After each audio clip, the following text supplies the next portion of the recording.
L'idée, c'est que la priorité, maintenant, ne devrait plus être la production et les exportations, mais la consommation et les importations. Notre intérêt, et là il y a une convergence entre nos intérêts, disons, environnementaux et nos intérêts collectifs français, c'est de consommer moins de matière et moins d'énergie.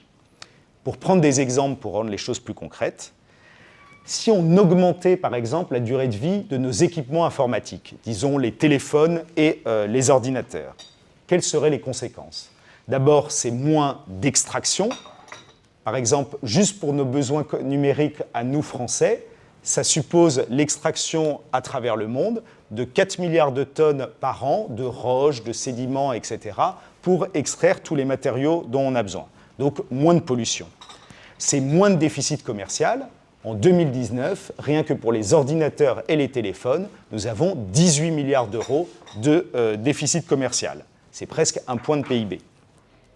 Et c'est moins de contraintes sur le pouvoir d'achat, car le renouvellement incessant de nos équipements informatiques, poussé par la publicité, par les réseaux sociaux, etc., pèse quand même lourdement sur le budget des ménages, et notamment le budget des ménages modestes.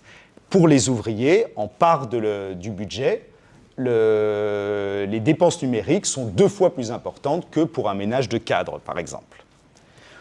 Ou pour prendre un autre exemple sur l'association entre sobriété et relocalisation, si, disons, les personnes qui peuvent se permettre, donc les classes supérieures, achetaient un t-shirt fabriqué en France à 39 € au lieu d'en acheter 3 à 13 € fabriqués en Chine, c'est moins d'émissions de gaz à effet de serre, parce qu'il y a moins de t-shirts et en plus en France, ils émettent moins qu'en Chine, c'est plus d'emplois et plus de recettes fiscales. Donc il y a un effort important de sobriété, moins de consommation, mais qui est tout à fait gagnant au point de vue macroéconomique pour le pays.